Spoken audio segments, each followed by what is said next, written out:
Again, summarizing this video about deceased organ donations and allocation in English this time, trying to make it as short as possible.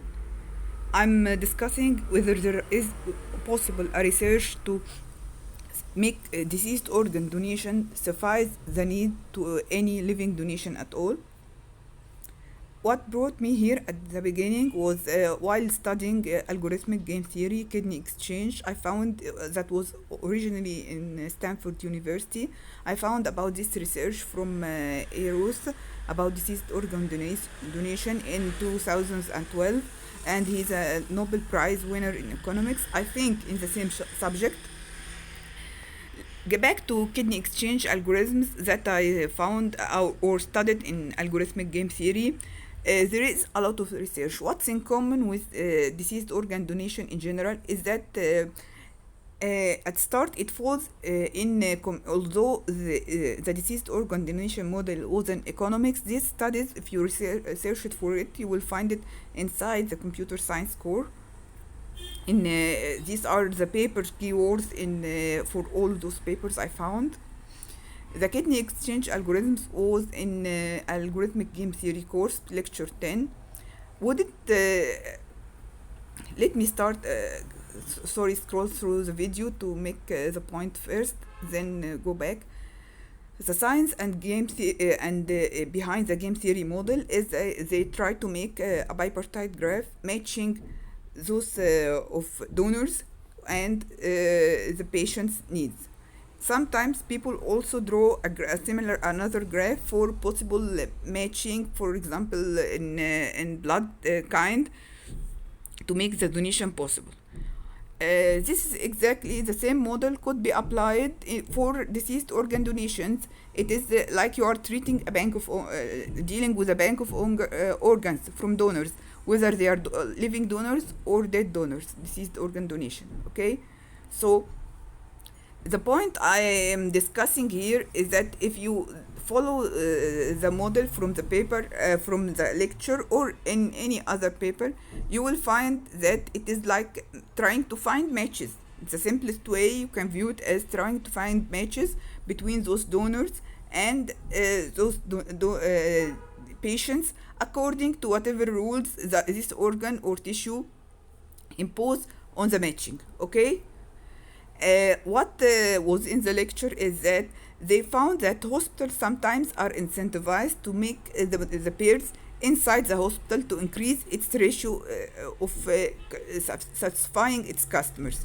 Okay, but if we extend it to the general pool, you will find that more pairs can be satisfied, more patients' needs can be satisfied, with the price that it's not necessarily the best ratio for each hospital. In other words, for a certain example, you can find that you can get three such patient pairs for hospital A or center A, for example, or you can find a less one, for example, for this center, but four patient pairs are satisfied in general. So you increase the general for if you extend the matching pool, you have a more probability to increase the ratio of satisfied pairs or satisfied patients to help.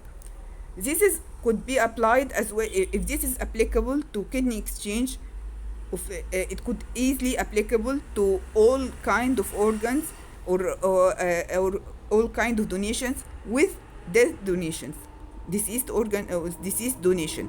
If we started to measure the settling point or the equilibrium point for deceased organ donation for each organ or tissue or whatever, we may have possibility to reach a higher ratio at least.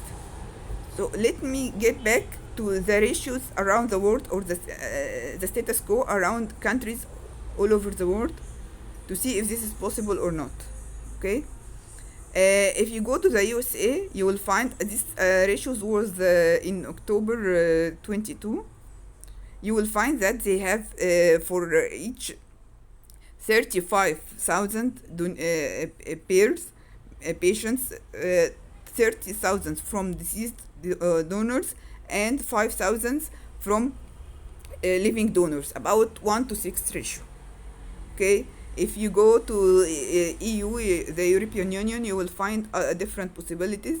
Israel measured some in a detailed research. You can find it here in this 2008. They tried to test whether there would be a money incentive will encourage people to approve, to sign or deceased organ donation formulas to approve the donation of their organs after death or not. They found that most people would prefer to have a priority if they ever needed a donation than this. Okay, that's globally, yes, this is logical. But what I also thought about is, could we use this to find incentives for poor people who actually, you could say, forced to donate their living organs or their organs while living for the need of money. If we extend the pool globally around the world through something like WHO or such thing, could we help those people to get some money without donating while they are living, by signing deceased organ donation formulas? In this case, it's a win-win situation. They are incentivized, and the countries, the world in general, is incentivized to keep them in good health, and they get some money, yes, less than they would have get if they donated an organ while they are living, but could be possible that it is suffice with additional health care from countries that became more incentivized to increase the health care, to keep to use their organs after death. These are some facts about the organ donations around the world. I just putting them to say it is a case by case basis for each organ. For example, tissue can be more than other organs, easier to match. So we can, if you cannot suffice with deceased organ donations for each for all organs, it is possible that you can reach a point where deceased organ donations suffice for some organs, especially that the rate of death is not unique around the world. The rate of successful operations is surgeries for donation is not equal around the world.